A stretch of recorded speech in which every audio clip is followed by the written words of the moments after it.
Danas ću pretvoriti sa mojim jednim lepim,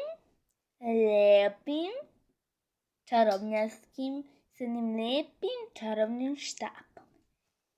Evo ga moj čarobni štap.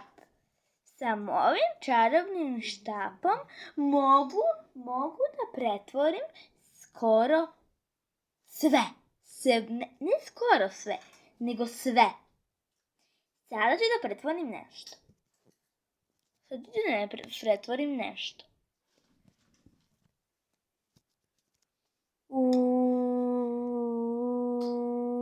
Sad ću ovde.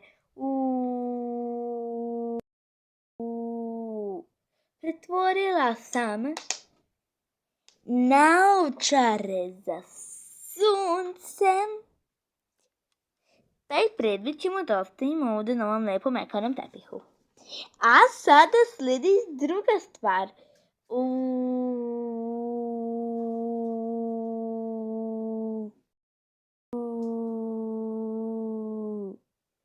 Opa! Sada sam pretvorila u jednu lepu Barbie kovo. To ćemo isto da ostavimo ovde. Sada ćemo još nešto da pretvorimo.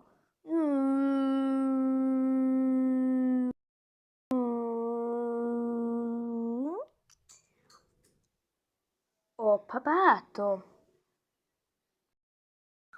Ja sam sa svojim čarobnim štapićem pretvorila u jedne crne, lepe rukavice. Ostavit ćemo isto kao predmet sa strane. Sada ćemo još nešto da pretvorimo.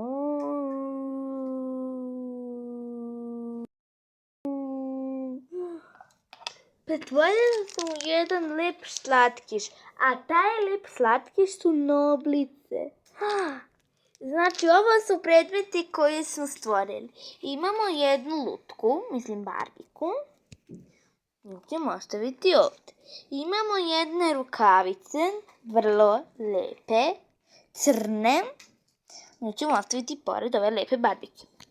I imamo naočare za sunce. Nju ćemo tu ostaviti. Imamo čokoladicu, noblice i to je to.